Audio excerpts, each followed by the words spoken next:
Hello everyone, this is Shubham Mishra, your reasoning educator.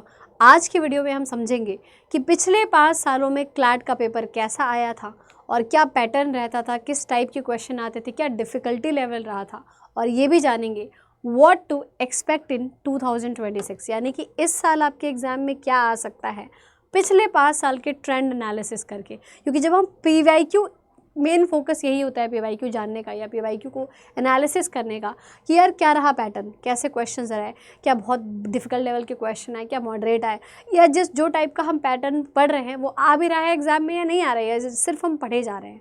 और definitely ये तो ज़रूर जानेंगे, है ना।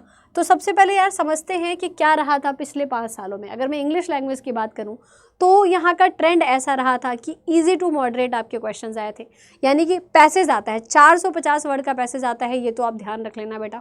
उससे कम हो सकता है, ज़्यादा नहीं होगा, 450 वर्ड तक का ही आपका रहता है। मोस्टली जो आपका पोर्शन है वो कॉम्प्रिहेंशन बेस्ड होता है। कैसा होता है? कॉम्प्रिहेंशन बेस्ड होता है। यानी कि अगर आप इंग्लिश की तैयारी कर रहे हैं क्लैट के लिए तो आपको ग्रामर पर ज़्यादा फोकस नहीं करना है, ठीक है। आपका फोकस होना चाहिए कॉम्प्रिहेंशन पर। ग्रामर आपको अगर हल्की फुल्की आती है ना, बहुत स्लाइटली आती है तो ही ठीक है, अदरवाइज नहीं भी पढ़ोगे तो चलेगा। टू बी ऑनेस्ट, ग्रामर का कोई बहुत रोल है नहीं, तो आप रीडिंग पे ज़्यादा फोकस करिए। अच्छा मैम, अब क्या करें? वो कैब का क्या करना है? वो कैब का बताइए कुछ। वो कैब आप दिन में, अगर एक दिन में 3 से 4 भी पढ़ रहे हैं, मोर देन इनफ है। मोर देन इनफ मैं बता रही हूँ तो इतना समझिएगा, मोर देन इनफ है। उसको रिवाइज करते रहेगा, वो कैब बहुत ज़्यादा नहीं करनी है। अब क्वेश्चन कैसे आते हैं? इन्फरेंस बेस्ड क्वेश्चन बहुत ज़्यादा आते हैं आपके एग्जाम में, पिछले 5 सालों में आए हैं। टोन ऑफ द पैसेज पूछा जाता है, what is the main idea of the passage पूछा जाता है। एक क्वेश्चन वो कैप पे भी आएगा, ठीक है। तो इस टाइप के आपके क्वेश्चंस आते हैं।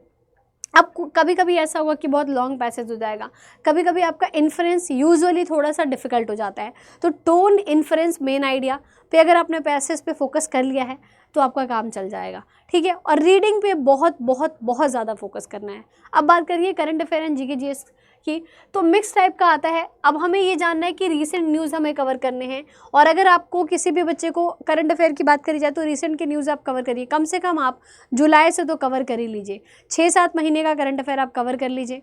इंटरनेशनल नेशनल इवेंट्स हो गए, ये बहुत ईजी होते हैं, कर रहा है कवर, और आपको बस लिख लेना है एक पेज पर या कहीं से ढूंढ लो, कहीं से डाउनलोड कर लो, डाउनलोडेबल भी बहुत जगह से मिल जाता है, ठीक है। अब डीपर पॉलिसी, लीगल न्यूज़ बहुत ज़्यादा इंपॉर्टेंट है। जो भी लीगल न्यूज़ आते हैं लीगल अवेयरनेस से, कोई आर्टिकल एंड ऑल से रिलेटेड हो गया, कोई इंसिडेंट्स हो गए जो आजकल बहुत सारे चल रहे हैं, तो ये ज़रूर देख लीजिएगा, ठीक है। Also recall inference. अब जैसे कि यहाँ पर इन्फरेंस तो रिकॉल करने का थोड़ा बहुत हो ही जाएगा। जैसे अभी नेपाल में जो चल रहा है ना, तो यहाँ पर बहुत श्योरिटी है कि नेपाल से रिलेटेड कुछ लीगल न्यूज़ आ सकती है, जो हमारे लीगल टर्म्स हमने उनके साथ शेयर करे हुए हैं, तो देख लीजिएगा आप लोग, ठीक है। अदर देन दिस, बट यही है। इसके अलावा बात करेंगे अगर कि लीगल में कैसा रहा था, तो legal trends toward the more applications, यहाँ पर भी 400 से 450 वर्ड्स के क्वेश्चंस आते ही आते हैं। लीगल प्रिंसिपल्स पे आता है, फैक्ट पे आएगा, न्यू लॉज जो हुए हैं, जो नए अमेंडमेंट्स हुए हैं, ठीक है, डिबेट्स हुई हैं, ये सारी चीज़ों पर आप बहुत ज़्यादा ध्यान दे करके चलिएगा, ठीक है। तो आपके लिए बहुत इंपॉर्टेंट रहेगा। और बाकी जो आपका सिलेबस है वो तो आपको करना ही है। कुछ पैसेजेस लेंथी होंगे, इजी टू मॉडरेट ये भी रहता है, इजी टू मॉडरेट ही चलता है। लॉजिकल रीजनिंग की बात करेंगे तो यहाँ पर डिफिकल्टी मिक्स रही है, यानी कि 450 वर्ड तक का तो आपका पैसेज आ ही जाता है। अब सबसे ज़्यादा डिफिकल्ट बच्चों को यही सेट लगता है, क्योंकि यहाँ पर कभी कभी क्या होगा ना, कुछ क्वेश्चंस एकदम स्ट्रेट फॉरवर्ड होंगे और कुछ क्वेश्चंस बिल्कुल घुमा फिरा करके आपको जलेबी बना देंगे। तो जो स्ट्रेट फॉरवर्ड क्वेश्चंस हैं उनको आपको पहले देखना है। Other have tricky, like inference based आएगा, टिपिकल लॉजिकल रीजनिंग पर क्वेश्चन आएंगे, आर्ग्यूमेंट का स्ट्रक्चर कैसा है, ठीक है। आपसे पूछा जाएगा कंक्लूजन पे बेस्ड क्वेश्चंस अगर कोई बच्चा नहीं कर रहा है तो प्लीज़ करिएगा, ठीक है। इन्फरेंस है, अजम्पशन पर बेस्ड क्वेश्चन आएगा कि अजम्पशन आपका कैसा होने वाला है, ठीक है। स्ट्रेंथन एंड वीकन, जो कि मैं डेली ही क्लास में कराती हूँ, आप लोग को पता भी होगा कि मैं आप लोग को डेली ही स्ट्रेंथन वीकन करा रही हूँ। तो ये कंक्लूजन, अजम्पशन, स्ट्रेंथन वीकन और इन्फरेंस बिल्कुल ऐसे आपके दिमाग में, मतलब इसको जितना ज़्यादा समझ लो उतना ज़्यादा आपके लिए अच्छा रहेगा, क्योंकि यहाँ से 110% क्वेश्चन आने वाले हैं इन टॉपिक से, ठीक है। सिटिंग अरेंजमेंट और पजल से भी क्वेश्चन आ सकता है। टाइम आपको जितना ज़्यादा आप इसमें यूटिलाइज़ कर पाएँ, जितना ज़्यादा प्रैक्टिस करेंगे बहुत बेटर रहेगा, क्योंकि यही आपके पिछले 5 साल का एनालिसिस है बेटा, देख लो। क्वांटिटेटिव टेक्निक्स में 10 ईजियर होंगे, concept up to the 10th class तक के आपको रखने हैं, बहुत ज़्यादा नहीं बोलूँगी मैं, तो यहाँ पर लिल बिट टाइम स्ट्रेस थोड़ा सा रहेगा आपको, ठीक है, यहाँ पर भी टाइम स्ट्रेस वाली बात होती है, 450 वर्ड का पैसेज आएगा और टिपिकल रीजनिंग के क्वेश्चंस आएंगे तो थोड़ा ध्यान तो देना ही पड़ेगा। ठीक है, तो यहाँ पर ट्विस्टी डेटाज आते हैं, ट्रिकी वर्डिंग्स होती हैं, तो बहुत प्रैक्टिस करिएगा। डेटा इंटरप्रिटेशन में ट्विस्टेड डेटाज होते हैं, यानी कि डायरेक्ट निकलने वाले डेटा नहीं होते हैं। ठीक है, तो इस चीज़ को आप ध्यान रखिएगा। बहुत सारे बच्चे अनअटेम्प्टेड छोड़ देते हैं, बहुत सारे बच्चे केयरलेस एरर्स करते हैं, ये चीज़ें आपको नहीं करनी है। ठीक है, आगे चलेंगे अगर देखेंगे तो अब आपको करना क्या है, व्हाट टू एक्सपेक्ट इन 2026, और आपको क्या करना है। सबसे पहले है कि आपको रीडिंग मस्ट मोस्ट इंपॉर्टेंट चीज़ करके चलनी है कि रीडिंग करना ही है। ठीक है, ओपिनियन पे बेसिस होनी चाहिए। आप जब रीडिंग कर रहे हो तो आप किसी पैसेज को पढ़ रहे हो तो खुद से आपको 4 चीज़ उसमें दिखनी चाहिए कि इसका इन्फ्रेंस क्या है, टोन क्या है ऑथर का, मेन आइडिया क्या है ऑथर का, ऑथर क्यों ये लिख रहा है। ठीक है, वो कैप 4 से 5 बस करनी है आपको, बहुत ज़्यादा नहीं करना है। इन चीज़ों पर ध्यान दे करके चलना है।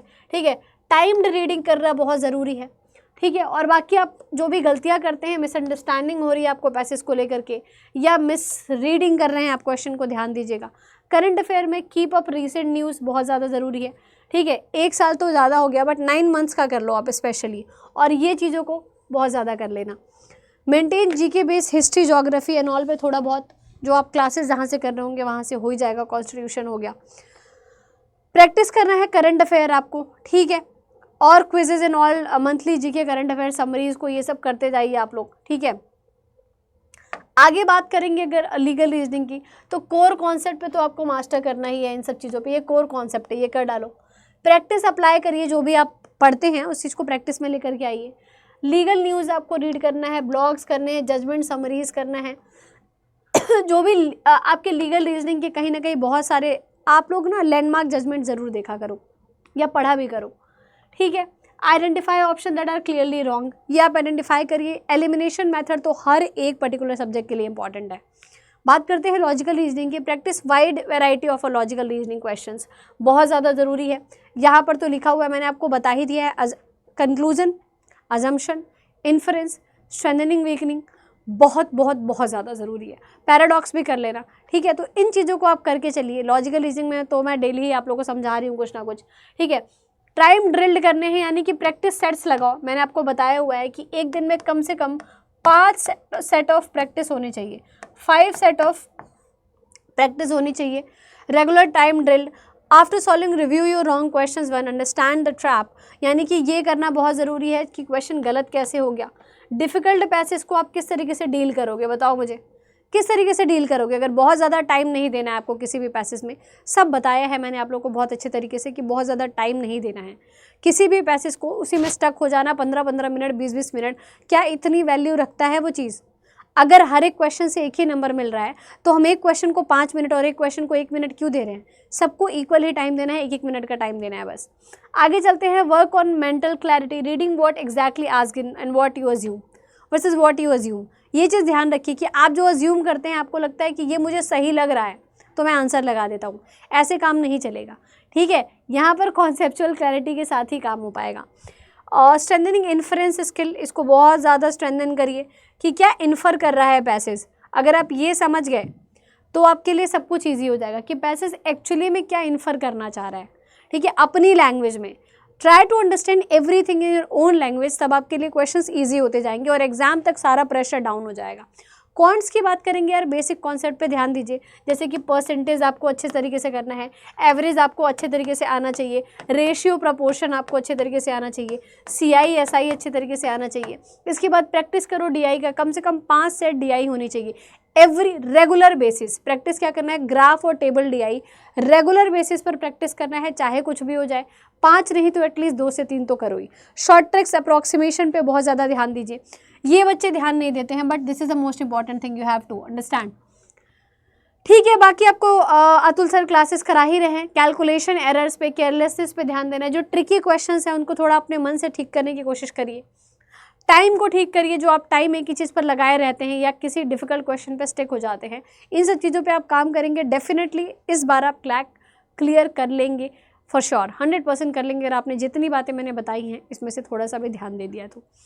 ठीक है गाइस, तो चलिए आज का सेशन इतना ही रखते हैं और मिलते हैं नेक्स्ट सेशन में। Till then take care, bye bye, have a good day.